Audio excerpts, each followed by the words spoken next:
And I realized that at this point, if I truly was doing something wrong, it was time that I changed myself for my friends, for my family, and of course, for myself.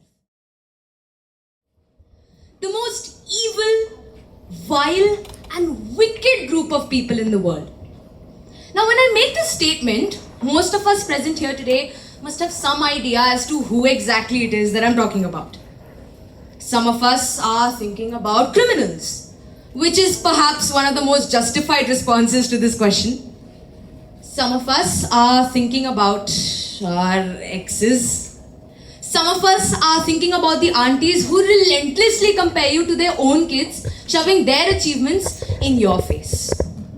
However, in my humble opinion, these people are all second to the worst group of people in the world that exists today. Teenagers. Teenagers are horrid. And I say this because I am a teenager myself. You see, we talk bad about each other at our faces, and then we're even ruder behind each other's backs. We are manipulative, we are egoistic, we play the victim more often than not, and we're impatient, we're ignorant, we're indifferent, and we're also whatever other adjective you can think of which starts with an I. Of course, now not all of these traits apply to all teenagers, but from my experiences with teenagers in the ultimate setting that you can meet them, a high school, I think it's safe to say that I have some sort of jurisdiction in this matter. I consider myself something of an expert when it comes to teenagers. Now, I'd like to clarify that most of these adjectives that I've used to describe teenagers are also some that I would use for myself. You see, in simple terms, I was what one would call in teenage language a red flag, a bad person. I have been egoistic, I have been manipulative, I have talked really horribly about my peers behind their backs, I've been envious, and the list is long. So, to put it simply, I am a red flag. But to be fair, who hasn't been a walking, talking caution sign for most of their teenage lives? It is throughout the course of my life as a red flag that I have made multiple mistakes, and I have ruined many relationships, friendships, and events in my life for myself. I've heard people say that bad people have the best stories to tell. So in that case, I suppose that makes me an epic legend with my collection of failures. I'm sure that many of us have had certain falling outs with friends, especially teenagers, and these traumatic falling outs have been ingrained into our brains. Because I have. You see, I have a best friend of 5 years now, and she's a really nice person, and I'm very happy that she's still in my life. But this only comes after a lot of bad patches, rough patches, insecurities, etc., etc.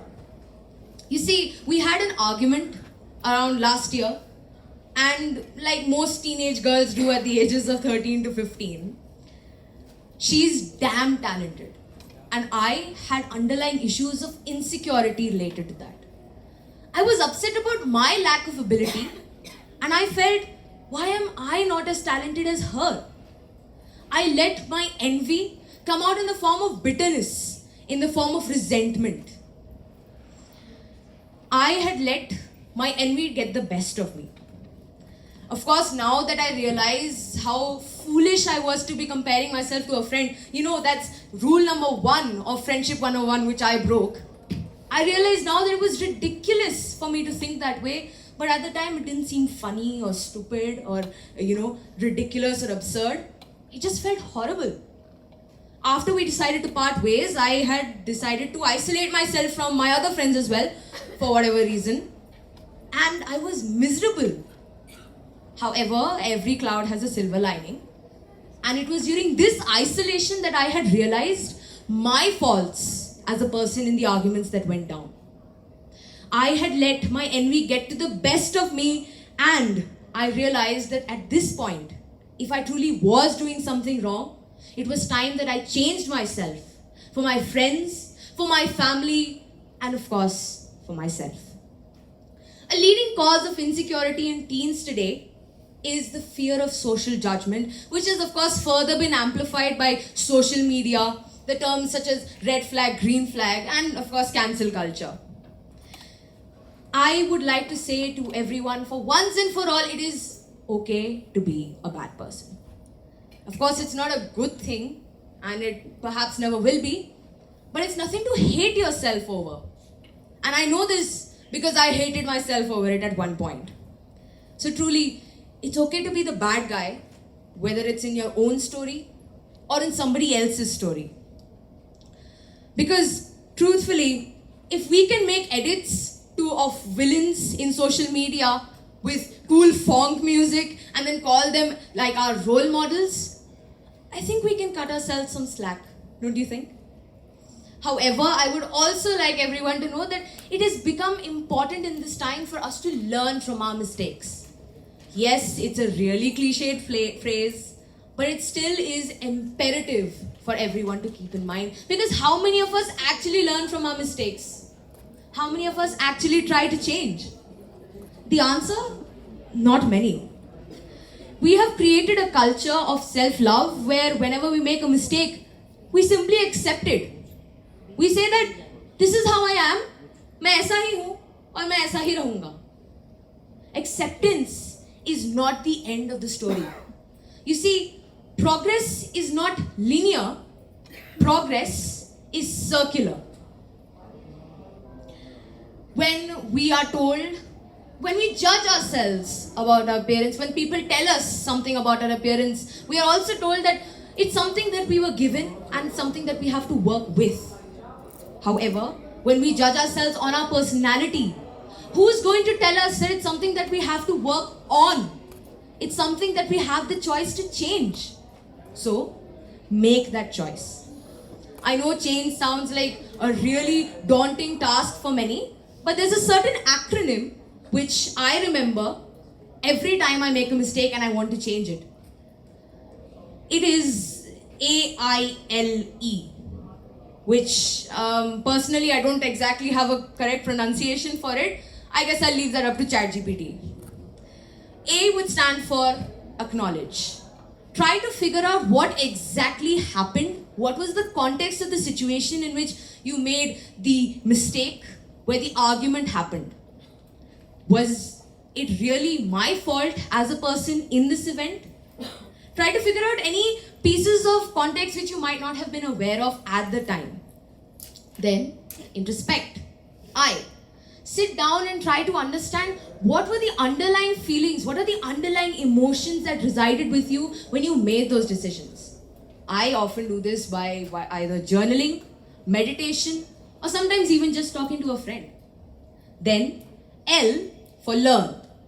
Learn where exactly your mistake lied and then create a plan to change it. Remember, it is important that at this stage we create a system to change our reactions or our actions rather than setting a goal to simply change. And then, enforce. E. It is at this stage that you truthfully, sincerely and honestly try to make a change, because until and unless you are sincere, there's nothing that's going to come out of it.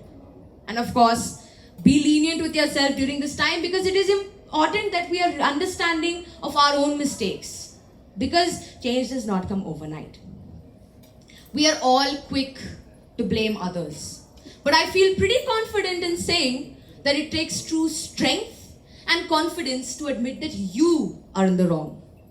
Of course, now don't go around apologizing for things you didn't do, mistakes you didn't commit. But when you are in the wrong, show strength. We present here today as educators and teenagers are what I'd like to call change makers. We are here to present solutions to the problems that plague our world. However, can we truly start change making in the world until and unless we become change makers for ourselves?